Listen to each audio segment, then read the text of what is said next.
Hello, ಎಲ್ಲರಿಗೂ ನಮಸ್ಕಾರ. ಅಭಿವ್ಯಕ್ತಿ ಕಥಾಲೋಕಕ್ಕೆ ಸ್ವಾಗತ. ನಾನು ನಿಮ್ಮ ಕಾವ್ಯ. ಶರದೃತು 3ನೇ ಅಧ್ಯಾಯವನ್ನು ನೋಡೋಣ. ಅವರು ತಮ್ಮ ಅಣ್ಣ ಅತ್ತಿಗೆ ಅವರ ಕುಟುಂಬದ ಸಾವಾದ ಕೂಡಲೇ ವಿದೇಶಕ್ಕೆ ಹೊರಟು ಹೋದರಂತೆ. ನಮ್ಮ ಅಪ್ಪುಗೂ ಜೊತೆ ಕರ್ಕೊಂಡು ಹೋಗೋದಕ್ಕೆ ಪ್ರಯತ್ನ ಪಟ್ಟರು. ಅಪ್ಪು ನಾನೆಲ್ಲಿಗೂ ಬರೋದಿಲ್ಲ ಅಂತ ಭಾರತದಲ್ಲೇ ಉಳ್ಕೊಂಡ. ಹಾಗೆ ಅವನ ಮಾವನ ಮಗಳು ಪರಿ ಕೂಡ ಅವನ ಜೊತೆ ಇಲ್ಲೇ ಉಳಿದುಕೊಂಡಳು. ಇವತ್ತು ಸಂಜೆನೇ ಅಪ್ಪು ಅವರ ಅತ್ತೆ ಮಾವ ವಾಪಸ್ ಭಾರತಕ್ಕೆ ಬರ್ತಿದ್ದಾರಂತೆ ಎಂದರು ಸುಲೋಚನಾ.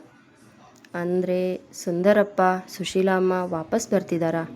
ಇಷ್ಟು ದಿನ ಅವರು ವಿದೇಶದಲ್ಲಿದ್ರಾ ಎಂದುಕೊಂಡಳು ಮನಸ್ಸಲ್ಲಿ. ಸರಿ ಕಣಮ್ಮ, ನೀನು ಹೋಗಿ ಫ್ರೆಶ್ ಆಗು, ನಾನು ಹೋಗಿ ನಿನಗೆ ತಿಂಡಿ ತಗೊಂಡು ಬರ್ತೀನಿ, ಆಮೇಲೆ ಮಾತ್ರೆ ತಗೊಳ್ಳುವಂತೆ ಎಂದರು ಸುಲೋಚನಾ. ಸರಿ ಅಮ್ಮ ಎಂದಳು ಋತು. ಸುಲೋಚನಾ ಅವರು ಕೆಳಗಡೆ ಕಿಚನ್ಗೆ ತಿಂಡಿ ತರಲು ಹೋಗ್ತಿದ್ದ ಹಾಗೆ ಋತು ತಕ್ಷಣ ಎದ್ದು ಹೋಗಿ ಮುಖ ತೊಳೆದುಕೊಂಡು ಸುಲೋಚನಾ ಅವರಿಗೂ ಹೇಳದೆ ಮನೆಯಿಂದ ಹೊರಟೇ ಬಿಟ್ಟಳು. ಸುಲೋಚನಾ ಅವರು ತಟ್ಟೆಗೆ ತಿಂಡಿ ಬಡಿಸಿಕೊಂಡು ಋತುಗೆ ಕೊಡೋದಕ್ಕೆ ಹೋಗ್ತಿರ್ಬೇಕಾದ್ರೆ ಋತು ಮನೆಯಿಂದ ಹೊರಗಡೆ ಹೋಗ್ತಿರೋದು ಕಾಣಿಸಿತು. ಅರೆ, ಇದ್ದಕ್ಕಿದ್ದ ಹಾಗೆ ಈ ಹುಡುಗಿಗೆ ಏನಾಯಿತು ಎಂದು ಹೇಳಿಕೊಂಡು, ಹೇ ಹುಡುಗಿ, ಇಲ್ಲಿ ಕೇಳು, ಏನಮ್ಮ, ಏ ಪುಟ್ಟಿ, ಎಲ್ಲಿಗೆ ಹೋಗ್ತಿದ್ಯಾ ಅಂತ ಒಂದೇ ಸಮನೆ ಕೂಗುತ್ತಿದ್ದರು. ಅವರ ಕಡೆ ತಿರುಗಿ ನೋಡದೆ ಮನೆಯಿಂದ ಹೊರಟೇ ಬಿಟ್ಟಳು. ವಿಚಿತ್ರವಾಗಿದ್ದಾಳೆ, ಯಾರು ಏನು ಅಂತ ಕೂಡ ಹೇಳ್ದೆ ಹಾಗೆ ಹೋಗ್ಬಿಟ್ಲಲ್ಲ. ಶರದ್ಗೆ ಫೋನ್ ಮಾಡಿ ಹೇಳಲಾ? ಬೇಡ ಬೇಡ, ಹೇಗೂ ಮಧ್ಯಾಹ್ನ ಊಟಕ್ಕೆ ಬರ್ತಾನಲ್ಲ, ಆಗ ಹೇಳಿದರೆ ಆಯಿತು, ಸುಮ್ಮನೆ ಅವನಿಗೂ ಟೆನ್ಷನ್ ಅಂದು ಮಧ್ಯಾಹ್ನದ ಅಡುಗೆ ಕಡೆ ಗಮನ ಕೊಟ್ಟರು. ಈ ಕಡೆ ಆ ಬಾಡಿಗಾರ್ಡ್ಸ್ ಋತುನ ಎಲ್ಲ ಕಡೆ ಹುಡುಕಿ ಸಾಕಾಗಿ ಬೆಳಗ್ಗಿನ ಜಾವ ವಾಪಸ್ ತನ್ನ ಬಾಸ್ ಹತ್ತಿರ ಬಂದು, ಬಾಸ್, ಆ ಹುಡುಗಿನ ಎಲ್ಲ ಕಡೆ ಹುಡುಕಿದ್ವಿ, ಆದರೆ ಎಲ್ಲೂ ಸಿಗಲಿಲ್ಲ ಎಂದರು. ಯು ಇಡಿಯಟ್ಸ್, ರಾತ್ರಿ ಪೂರ್ತಿ ಏನು ಕತ್ತೆ ಕಾಯ್ತಿದ್ರಾ? ಇಡೀ ರಾತ್ರಿ ಹುಡುಕಿದ್ರು ಅವಳ ಸುಳಿವಿಲ್ಲ ಅಂದರೆ ಏನರ್ಥ? ಅದೆಲ್ಲಿಗೆ ಹಾಳಾಗಿ ಹೋದ್ಲು? ಇನ್ನು ಭೂಮಿ ಬಿಟ್ಟು ಪಾತಾಳಕ್ಕೆ ಹೋದ್ಲಾ ಅಂದ ಮುಷ್ಟಿ ಬಿಗಿ ಮಾಡಿ ಹಲ್ಲು ಕಟಕಟಿಸುತ್ತ. ಸಾರಿ ಬಾಸ್ ಎಂದರು ತಲೆ ಕೆಳಗೆ ಹಾಕಿ ಅವನ ಬಾಡಿಗಾರ್ಡ್ಸ್. ಸಾರಿ ಮೈ ಫುಟ್, ನಂಗೆ ನಿಮ್ಮ ಸಾರಿ ಬೇಕಿಲ್ಲ, ನನಗೆ ನನ್ನ ಋತು ಬೇಕು. ಇವತ್ತು ಸಂಜೆ ಅಷ್ಟರಲ್ಲಿ ಅಟ್ ಎನಿ ಕಾಸ್ಟ್ ಅವಳು ಎಲ್ಲೇ ಅಡುಗೆ ಕುಳಿತಿದ್ರೂ ಸರಿ, ನೀವು ಅವಳನ್ನು ನನಗೆ ತಂದು ಒಪ್ಪಿಸಬೇಕು, ಇಲ್ಲಾಂದರೆ ನಾನು ಮನುಷ್ಯನಾಗಿರೋದಿಲ್ಲ, ನಿಮ್ಮ ಪಾಲಿನ ಯಮ ಆಗಬೇಕಾಗತ್ತೆ, ನೆನಪಿರಲಿ. ಈಗ ಹೊರಡಿ ಎಂದು ಬಾಗಿಲ ಕಡೆ ಕೈ ತೋರಿಸಿ ಆದೇಶಿಸಿದ. ಸರಿ ಬಾಸ್, ಸಂಜೆ ಅಷ್ಟರಲ್ಲ ಹುಡುಗಿನ ನಿಮ್ಮ ಮುಂದೆ ಕರ್ಕೊಂಡು ಬಂದು ನಿಲ್ಲಿಸ್ತೀವಿ ಎಂದು ತಮ್ಮ ಬಾಸ್ ಮುಂದೆ ಪ್ರತಿಜ್ಞೆ ಮಾಡಿ ಮತ್ತೆ ಹುಡುಕಲು ಹೊರಟರು. ಬಾಡಿಗಾರ್ಡ್ಸ್ ಹೊರಗೆ ಹೋಗುತ್ತಿದ್ದ ಹಾಗೆ ಅವನು ತನ್ನ ಮೊಬೈಲ್ನಲ್ಲಿದ್ದ ಋತು ಫೋಟೋ ನೋಡುತ್ತಾ, ಎಷ್ಟು ಮುದ್ದಾಗಿದೆಯಾ, ಎಷ್ಟೋ ಹೆಣ್ಣುಗಳ ರುಚಿ ನೋಡಿದ ನನಗೆ ಆ ಯಾವ ಹೆಣ್ಣುಗಳ ಮೇಲೆ ಇಲ್ಲದ ಸೆಳೆತ, ಆಸೆ, ಆಕರ್ಷಣೆ ನಿನ್ನಲ್ಲಿ ಕಂಡೆ. ಮೊದಲು ಒಂದೇ ಒಂದು ರಾತ್ರಿ ನನ್ನವಳಾದರೆ ಸಾಕು ಅಂತ ಇದ್ದೆ, ಆದರೆ ದಿನ ಕಳೆದಂತೆ ನಿನ್ನ ಮೇಲಿದ್ದ ಆಕರ್ಷಣೆ ಅದು ಯಾವ ಪ್ರೀತಿಯಾಗಿ ಬದಲಾಯಿತೋ ಅಂತ ಮಾತ್ರ ನಂಗೆ ಗೊತ್ತಿಲ್ಲ. ನೀನು ನನ್ನ ಹೆಂಡತಿಯಾಗಿ ಬಂದಮೇಲೆ ನಿನ್ನ ಪ್ರತಿದಿನ ಪ್ರತಿ ಕ್ಷಣ ಇಂಚಿಂಚು ಅನುಭವಿಸ್ಬೇಕು ಅನ್ನಿಸ್ತಿದೆ. ನಿನ್ನ ಮಾತು, ನಿನ್ನ ನಡೆ, ನಿನ್ನ ನುಡಿ, ನಿನ್ನ ರೂಪ, ನಿನ್ನ ಬುದ್ಧಿವಂತಿಕೆ ಎಲ್ಲನೂ ನನಗೆ ಹುಚ್ಚು ಹಿಡಿಸಿದೆ. ಈಗ ನೀನು ಬೇಕೇ ಬೇಕು ಅನ್ನೋ ಹಠ ಬಂದಿದೆ. ನೀನು ನನಗೆ ಸಿಗದೆ ನಾನು ಬಿಡ್ತೀನಿ ಅಂತ ಅನ್ನಿಸ್ತಿದೆ ಎಂದು ಅಮಲಿನಲ್ಲಿ ಹೇಳುತ್ತಾ ಋತು ಫೋಟೋಗೆ ಮುತ್ತು ಕೊಟ್ಟ. ಶರದ್ ಮನೆಯಿಂದ ಹೊರಬಂದ ಋತುಗೆ ಅವನ ಅಪ್ಪ ಅಮ್ಮ, ಅವನ ಪೂರ್ತಿ ಕುಟುಂಬ ತೀರಿಕೊಂಡರು ಅಂತ ಕೇಳಿ ಆ ವಿಷಯವನ್ನು ಅರಗಿಸಿಕೊಳ್ಳೋದಕ್ಕೆ ಕಷ್ಟ ಆಗ್ತಿತ್ತು. ಹಿಂದೂ ಮುಂದೂ ಯೋಚನೆ ಮಾಡದೆ ಮನೆಯಿಂದ ಹೊರಗೇನೋ ಬಂದುಬಿಟ್ಟೆ, ಆದರೆ ಈಗ ತಾನು ಉಳ್ಕೊಂಡಿದ್ದ ಪಿ ಜಿಗೂ ಹೋಗೋ ಹಾಗಿಲ್ಲ. ಅಲ್ಲಿಗೆ ಬಾಸ್ ಕಡೆಯವರು ಹುಡ್ಕೊಂಡು ಮತ್ತೆ ಅಲ್ಲಿಗೆ ಬಂದೇ ಬರ್ತಾರೆ ಎಂದು ಭಯ ಶುರುವಾಯಿತು. ಯೋಚನೆ ಮಾಡುತ್ತಾ ಎಷ್ಟು ದೂರ ಸಾಗಿದಳೋ.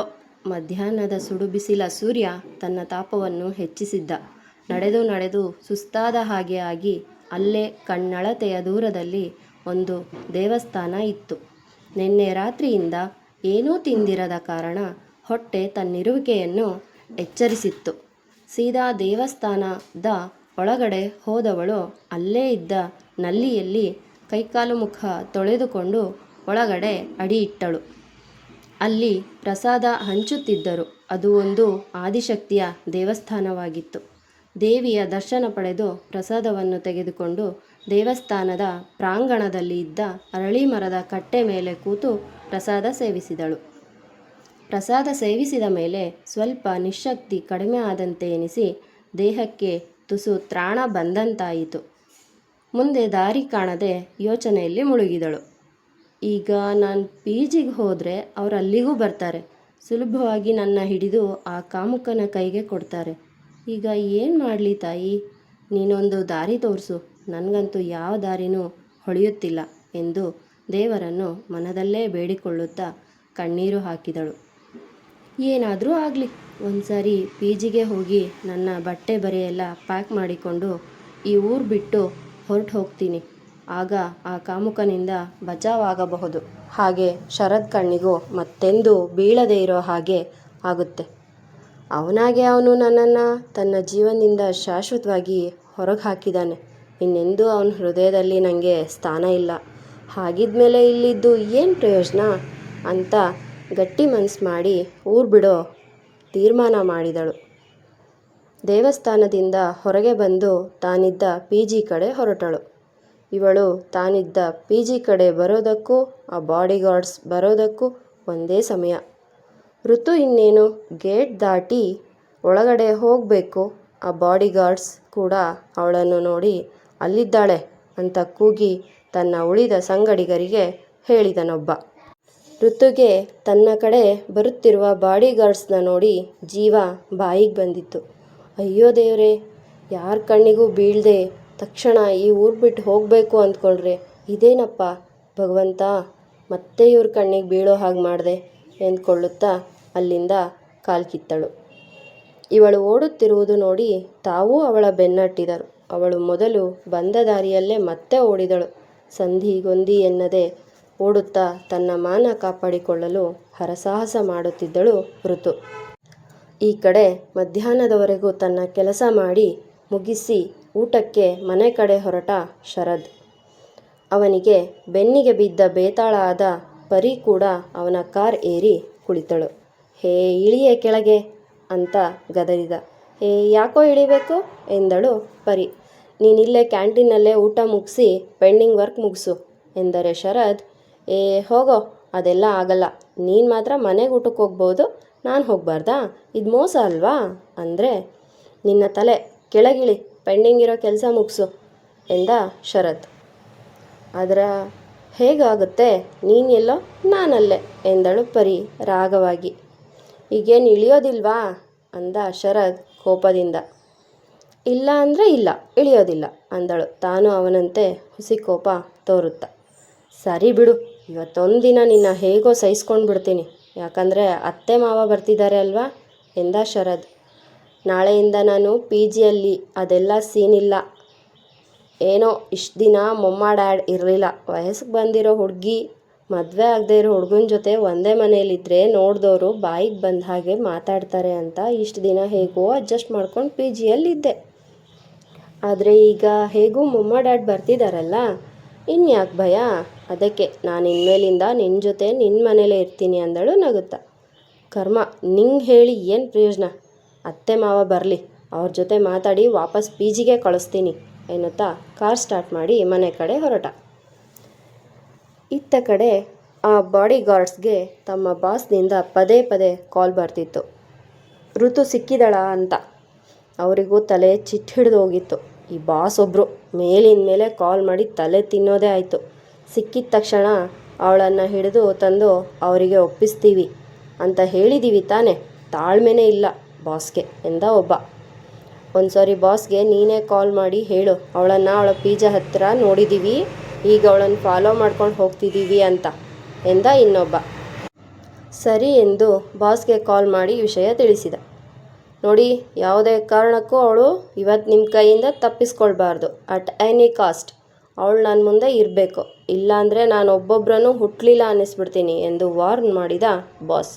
ಯು ಡೋಂಟ್ ವರಿ ಬಾಸ್, ನಾವೀಗ ಅವಳನ್ನೇ ಫಾಲೋ ಮಾಡ್ತಿದ್ದೀವಿ, ನೀವೇನೂ ಚಿಂತೆ ಮಾಡಬೇಡಿ ಬಾಸ್, ಸಂಜೆ ಅಷ್ಟರಲ್ಲಿ ಅವಳನ್ನು ನಿಮ್ಮ ಕಣ್ಮುಂದೆ ತಂದು ನಿಲ್ಲಿಸ್ತೀವಿ ಎಂದು ಕಾಲ್ ಕಟ್ ಮಾಡಿದ. ಅವನು ಇವತ್ತು ನೀನು ನನ್ನವಳಾಗಲೇಬೇಕು, ಅದನ್ನು ಯಾರಿಂದನೂ ತಪ್ಪಿಸೋದಕ್ಕೆ ಸಾಧ್ಯ ಇಲ್ಲ ಎಂದು ಗಹಗಹಿಸಿ ನಕ್ಕ.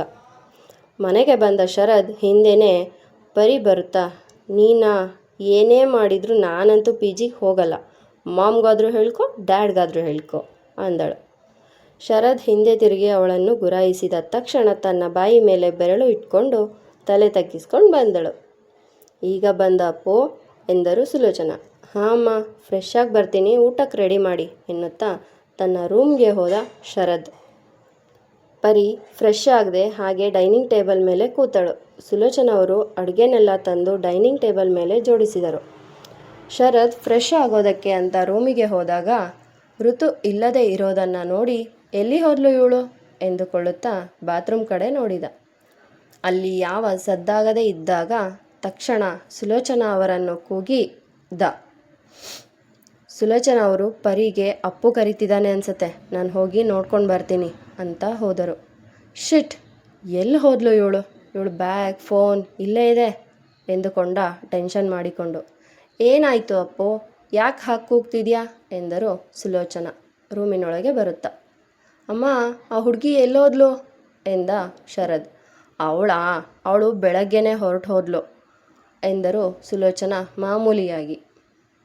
ಬೆಳಗ್ಗೆನೇ ಹೊರಟೋದ್ಲಾ ಎಂದು ಶಾಕ್ನಲ್ಲಿ ಕೇಳಿದವನು, ಅಮ್ಮ ಅವಳು ಎಲ್ಲಿಗೆ ಹೋಗ್ತೀನಿ ಅಂತ ಏನಾದರೂ ಹೇಳಿ ಹೋದ್ಲಾ ಎಂದ. ಅಯ್ಯೋ, ಅವಳಿಗೆ ಎಚ್ಚರ ಆದಾಗ ನನ್ನ ಸೇವ್ ಮಾಡಿದ್ದು ಯಾರು ಅಂತ ವಿಚಾರಿಸಿದ್ಲು. ನಾನು ನಿನ್ನ ಬಗ್ಗೆ ಹೇಳಿದೆ. ಆಮೇಲೆ ನಾನು ಫ್ರೆಶ್ ಆಗೋದಕ್ಕೆ ಹೇಳಿ ತಿಂಡಿ ತರೋದಕ್ಕೆ ಹೋದೆ. ಅಷ್ಟರಲ್ಲಿ ನನಗೂ ಏನು ಹೇಳ್ದೆ ಕೇಳದೆ ಮನೆಯಿಂದ ಹೋಗೇ ಬಿಟ್ಲು. ನಾನು ಎಷ್ಟು ಕೂಗಿದ್ರೂ ನನ್ನ ಕಡೆ ತಿರುಗಿ ನೋಡದೆ ಹೊರಟೇ ಹೋದ್ಲು. ನೀನು ಆಫೀಸ್ ಕೆಲಸದಲ್ಲಿ ಬ್ಯುಸಿ ಇರ್ತೀಯ, ಮಧ್ಯಾಹ್ನ ಊಟಕ್ಕೆ ಬಂದಾಗ ಹೇಳಿದ್ರೆ ಆಯಿತು ಅಂದ್ಕೊಂಡು ನಿನಗೆ ವಿಷಯ ತಿಳಿಸಲಿಲ್ಲ ಎಂದರು ಸುಲೋಚನಾ. ನಾನು ಅಂತ ಗೊತ್ತಾಗಿ ಹೋದ್ಲಾ? ಎಲ್ಲಿಗೆ ಹೋದ್ಲು? ಇಷ್ಟು ದಿನ ಎಲ್ಲಿದ್ಲು? ಈಗ ಸಡನ್ನಾಗಿ ಕಣ್ಮುಂದೆ ಬಂದು ಮತ್ತೆ ಮರೆಯಾಗಿ ಹೋಗಿದ್ಯಾಕೆ? ಹೌದು, ನಿನ್ನೆ ರಾತ್ರಿ ಏನಾಗಿತ್ತು? ಯಾಕೆ ಆ ರೀತಿ ರಸ್ತೆ ಮಧ್ಯದಲ್ಲಿ ತಲೆ ತಿರುಗಿ ಬಿದ್ದಿದ್ದಳು? ಛೇ, ಒಂದೂ ಅರ್ಥ ಆಗಲಿಲ್ಲ ಎಂದು ಮನಸ್ಸು ಅವಳ ಬಗ್ಗೆ ಯೋಚನೆ ಮಾಡಿ ಚಡಪಡಿಸುತ್ತಿತ್ತು. ಮತ್ತೆ ನನ್ನಿಂದ ದೂರ ಆಗೋದೇ ಆಗಿದ್ರೆ ನನ್ನ ಕಣ್ಮುಂದೆ ಬಂದಿದ್ದಾದರೂ ಯಾಕೆ ಎನ್ನುತ್ತಾ ಮನಸ್ಸು ವಿಲವಿಲ ಒದ್ದಾಡುತ್ತಿದ್ದರೆ ಬುದ್ಧಿ ಬೇರೆನೇ ಹೇಳುತ್ತಿತ್ತು. ಛೀ ಶರದ್, ಯಾರಿಗಾಗಿ ನಿನ್ನ ಮನಸ್ಸು ಮಿಡಿತಿದೆ? ಅದು ನಿನ್ನ ಜೀವನ ಹಾಳು ಮಾಡಿದ ಹೆಣ್ಣಿಗಾಗಿ, ನಿನ್ನ ಸುಖ ಸಂತೋಷ ಕಿತ್ತುಕೊಂಡ ರಾಕ್ಷಸಿಗೋಸ್ಕರನಾ? ನಿನಗೆ ಮೋಸ ಮಾಡಿದ ಮೋಸಗಾತಿಗೋಸ್ಕರನಾ? ಗುಬ್ಬಿ, ನಿನ್ನ ಗುಬ್ಬಿ. ಆ ಗುಬ್ಬಿ ಬಗ್ಗೆ ಸಾವಿರಾರು ಕನಸುಗಳನ್ನ ಕಟ್ಕೊಂಡು ಅವಳು ಬರುವಿಕೆಗಾಗಿ ಕಾಯ್ತಿದ್ದ ನಿನ್ನ ಗುಬ್ಬಿಲನ ಕಿತ್ತುಕೊಂಡ ಆ ಪಾಪಿಗಾಗಿನ? ನಿನ್ನ ಇಡೀ ಕುಟುಂಬದ ಪ್ರಾಣ ತೆಗೆದ ಕೊಲೆಗಾರ್ತಿಗಾಗಿನ ಅಂತ ಬುದ್ಧಿ ಒಂದರ ಮೇಲೊಂದರಂತೆ ಪ್ರಶ್ನೆಗಳನ್ನು ಕೇಳುತ್ತಿತ್ತು. ಹೌದು, ನಾನು ಯಾಕೆ ಅವಳ ಬಗ್ಗೆ ಚಿಂತೆ ಮಾಡಬೇಕು? ಎಲ್ಲಾದರೂ ಹಾಳಾಗಿ ಹೋಗಲಿ, ನನಗೇನು ಅಂತ ತನ್ನಷ್ಟಕ್ಕೆ ತಾನು ಹೇಳಿಕೊಳ್ಳುತ್ತಿದ್ದ. ಆದರೆ ಮೆದುಳು, ನಂಗೆ ಮಾಡಿದ ಅನ್ಯಾಯಕ್ಕೆ, ಮೋಸಕ್ಕೆ, ನನ್ನವರನ್ನು ನನ್ನಿಂದ ಕಿತ್ಕೊಂಡಿದ್ದಕ್ಕೆ ಪ್ರತೀಕಾರ ತೀರಿಸ್ಕೊಳ್ಳೋದು ಬೇಡವಾ? ಅವಳು ನನ್ನ ಕಣ್ಮುಂದೆ ಇದ್ದು ದಿನ ನರ್ಕ ಅನುಭವಿಸೋದು ಬೇಡವಾ? ನನ್ನ ದ್ವೇಷದ ಜ್ವಾಲೆ ತಣ್ಣಗಾಗೋದು ಬೇಡವಾ ಅಂತ ಪ್ರಶ್ನೆ ಮಾಡಿತ್ತು. ಹೌದು, ನಂಗೆ ಮಾಡಿದ ಮೋಸಕ್ಕೆ, ಅನ್ಯಾಯಕ್ಕೆ ನ್ಯಾಯ ಸಿಗಲೇಬೇಕು, ಸಿಗೋ ಹಾಗೆ ಮಾಡ್ತೀನಿ ಅಂತ ಮನಸ್ಸಲ್ಲೇ ಅಂದುಕೊಂಡ. ಅಮ್ಮ, ನೀವು ಹೋಗಿ ಊಟ ಮಾಡ್ತೀರಿ, ನನಗೊಂದು ಇಂಪಾರ್ಟೆಂಟ್ ಕಾಲ್ ಮಾಡೋದಿದೆ, ಕಾಲ್ ಮಾಡಿ ಬರ್ತೀನಿ ಎಂದು ಸುಲೋಚನಾ ಅವರನ್ನು ಕಳುಹಿಸಿದ. ಶರದ್ಗೆ ಊಟ ಮಾಡೋ ಮನಸ್ಸಿರಲಿಲ್ಲ. ಹಸಿವಂತೂ ಅವಳು ಹೇಳ್ದೆ ಕೇಳದೆ ಹೋದ್ಲು ಅಂತ ಹೇಳ್ದಾಗಲೇ ಹಾರಿ ಹೋಗಿತ್ತು. ತಕ್ಷಣ ಪ್ರಸಾದ್ ಅನ್ನೋ ಡಿಟೆಕ್ಟಿವ್ಗೆ ಕಾಲ್ ಮಾಡಿದ. ಮುಂದುವರಿಯುವುದು. ನಿಮ್ಮ ಅನಿಸಿಕೆ ಅಭಿಪ್ರಾಯಗಳನ್ನು ಕಮೆಂಟ್ ಮೂಲಕ ತಿಳಿಸಿ.